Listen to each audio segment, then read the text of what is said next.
Well, good morning, everyone. Whether you are here or out there, we're certainly be glad to be gathered together today and spend some time together in worship and in study. And before I go any further, let me say Happy Father's Day. I don't have a Father's Day lesson prepared, just like I didn't have a Mother's Day lesson prepared. You know, equal opportunity here. So. But Happy Father's Day to all you fathers. It is a blessing and a privilege to be a father. And I just want to tell you all that you are appreciated and you are loved for the work that you do. Today we are going to be spending one more day in James. We're going to spend one more time in study together of church culture based on what James had written in his letter.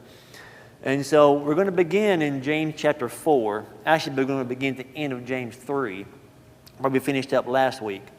So I'm going to read a few verses, and then we'll take off from there. We're going to begin reading in James chapter 3, verse 18, and continue reading into 4. Now the fruit of righteousness is sown in peace by those who make peace. So where do wars and fights come from among you? Do they not come from your desire for pleasure that war in your members? You lust and you do not have. You murder and covet and cannot obtain. You fight and war, yet you do not have because you do not ask. You ask and you do not receive because you ask amiss, that you may spend it on your pleasures. Adulterers and adulteresses, do you not know that friendship with the world is enmity with God? Whoever therefore wants to be a friend of the world makes himself an enemy of God. So I'm going to stop reading right there for a minute. And I want us to look back over those verses very quickly and see what the theme there is, and see what James is saying about where the wars and fights come from among you, from your desires for your pleasure in your members, and you lust and you do not have, and you murder and you cannot obtain, and you fight and war but you don't have. What James is addressing here is the attitude of self-gratification. What do I want? What do I require? What do I expect to make me happy? And he said that's where the problems come up. Where do these problems come from? They come from within you and your own selfish desires.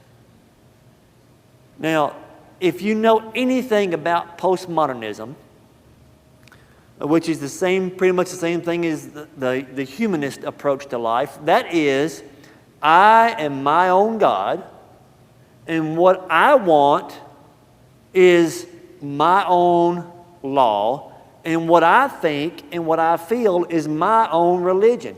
And that is an attitude that, as we look around the world today, look around what's going on, that's an attitude that a lot of people have adopted.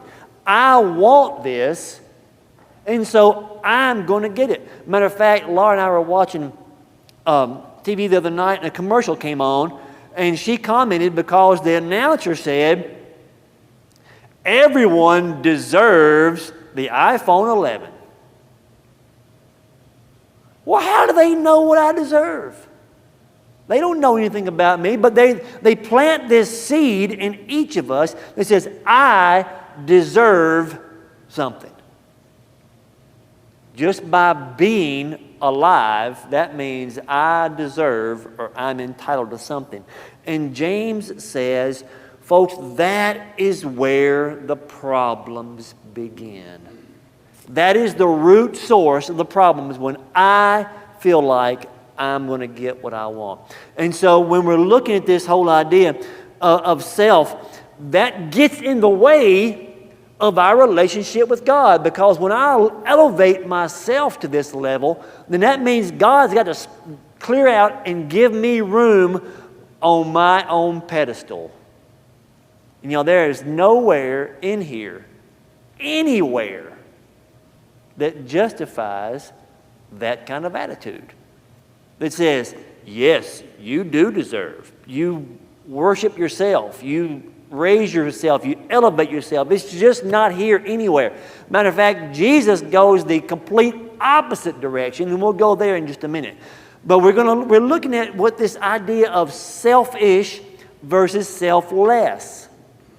And we need to be a church, a body that has this idea of selflessness.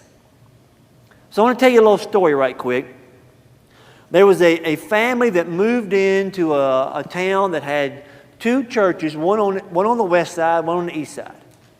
And where this family moved was almost directly in the middle of these two bodies of believers.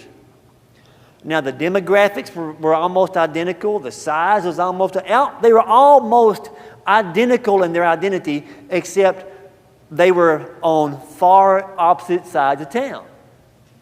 So this family moves into town, and so this one couple from the east side church was going to go and visit them. So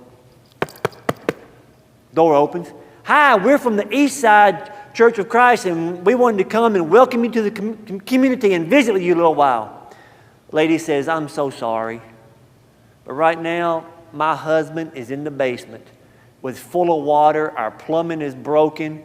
We just moved in a couple days ago. We don't have anything to feed the kids. I'm trying to round them up something to eat, and it's just a really bad time right now. Oh, we're so sorry. We'll come back later. Off they go. A little while later, knock on the door. Couple walks up and says, hi, we're from the West Side Church of Christ, and we'd like to welcome you to the community and visit with you for a little while. And this lady gives the same story. Basement's flooded, husband's down there working on it, trying to feed the kids, take care of things, and get all this handled.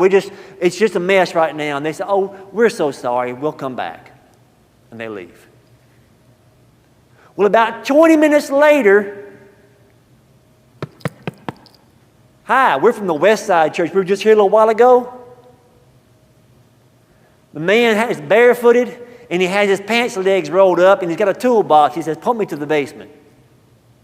And the lady is carrying several bags of food, and she says, we've got some takeout. We're going to help feed your kids. And we've got a couple of other folks coming pretty soon, and they're going to help you get some things organized, because we want you to know that you're loved and that we welcome you to this community. Now, when this family decides to attend a service somewhere, where are they going to go?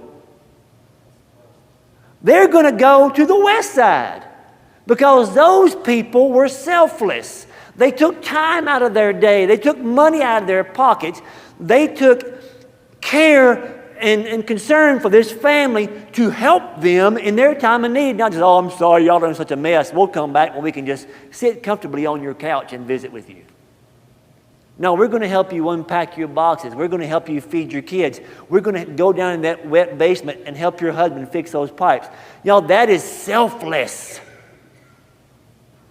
Are we, the body at Camelback, selfless to the point that when that happens, would we be we'll come back when it's more convenient, or are we the roll up our sleeves kind of people to say, show us where the trouble is. We're here to help. Are we that body?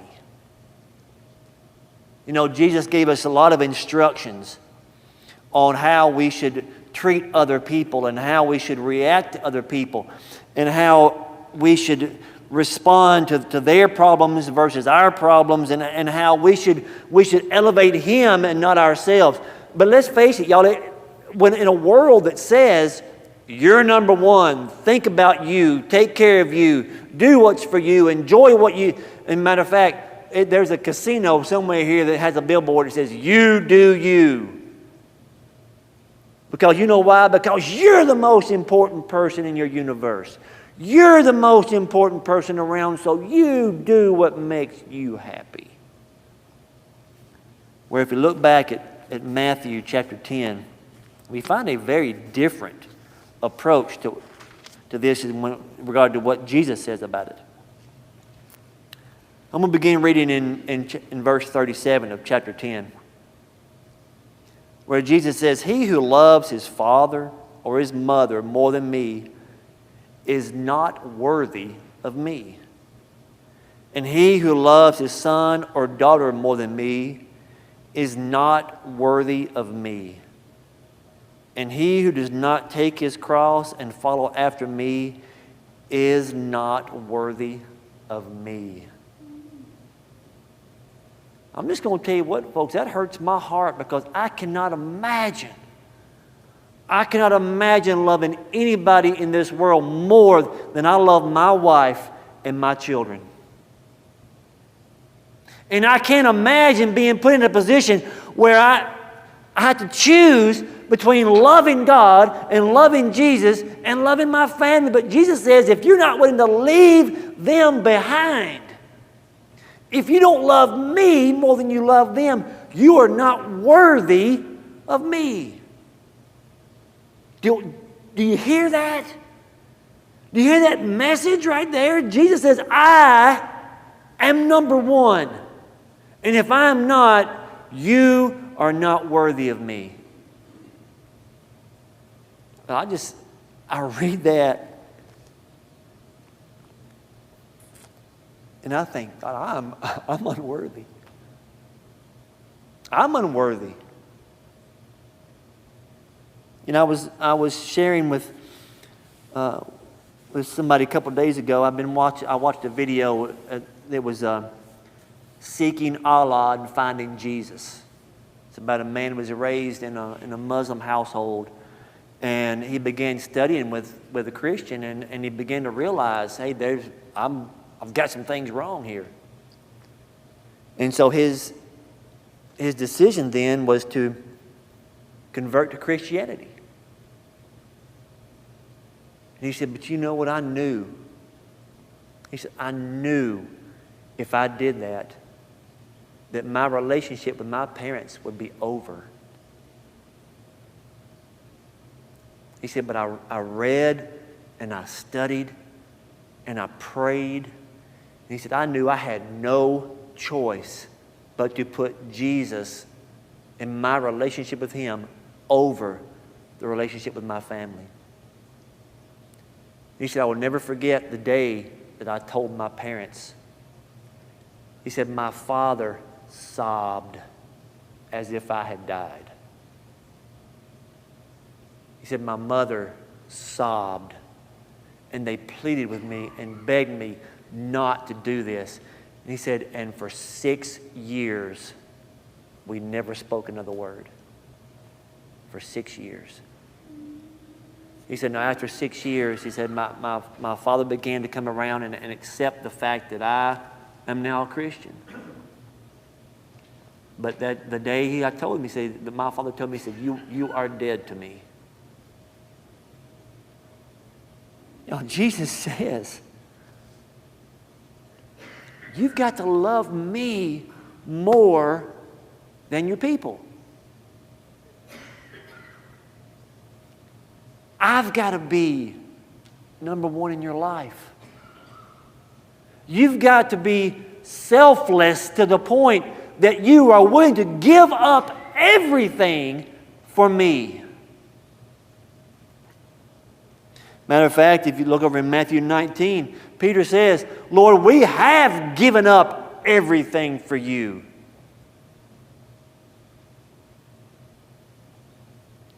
And Jesus follows this up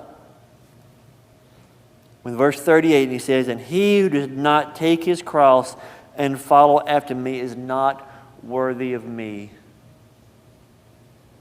Have we ever really stopped and thought what it means to take up your cross? You know, we hear that phrase. I've heard that my whole life. You know, that's one of those passages that we hear over and over and over and over. If you're not willing to take up your cross and follow me, you're not worthy of me. Do we really understand when we look at the words on these pages and realize they came from the mind, the heart of God himself? Do we really understand what it means to take up our cross and follow Jesus? That means there are going to be burdens. That means there's going to be discomfort.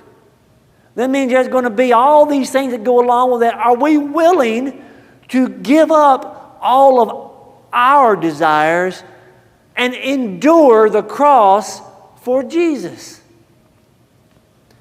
Y'all, I built a wall several years ago when I was younger and much more foolish. It was 60 feet long and it was 14 feet tall, and I made it out of railroad cross ties. Okay? Now, at that time in my life, I could stand a railroad cross tie up on its end, get it centered, let it rock back on my shoulder, and carry it. Now it would crush me, but then I could do it. Y'all, my shoulders were raw. They were exhausted. This took several weeks to do this. I was beat down by the weight of this burden. And yet Jesus says if we're going to follow Him, we have to pick up that burden every single day and follow Him. And if we're not willing to do that, then we are not worthy of Him.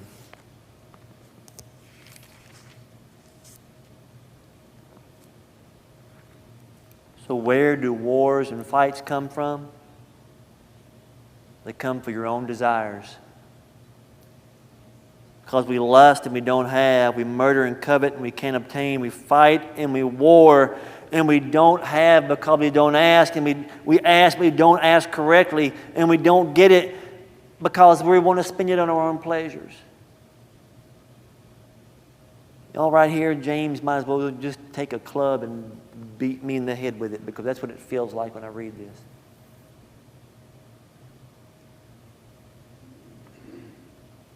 But see, I want to stand before Jesus one day. I want to stand before God one day. And I want Him to look at me. And I want Jesus to say to my Father, I know this one. He's mine. And He is worthy to spend eternity with us. That's what I want to hear. He took up His cross. He put me first. He sacrificed. He worked. He endured discomfort. He endured inconvenience. All the things, Father, that I asked Him to do, He did those things. Isn't that what we want to hear? All of us. We want to hear that. And yet Jesus says, here's what you do. And if you don't, then you're not worthy of me. Folks, we all realize our unworthiness because of our sin. We realize that. We also realize that Jesus, through His perfection, makes us worthy to stand before the Father. And we can approach the throne of grace with boldness because of Jesus. But not if we don't put Him first. Not if we don't make Him the King of our life. And so my challenge for us today, as we end this whole idea of church culture and what I can do as an individual, what you can do as an individual to change the culture of church, of church, broad church, is that I can do better at being the temple of Jesus Christ. I can do better at these simple instructions. I can do better at being selfless. And when each one of us is willing to admit that we can do better, maybe something can, maybe the church can change. Maybe you don't feel like the church needs to change. Y'all, the church needs to change. We need to change the culture of the church right now because it is too complacent. It's too tired. But we are not defeated. We already know that we're the winners because of Jesus. So my challenge for us today is to be that person that makes church better. God bless you all. Have a good week.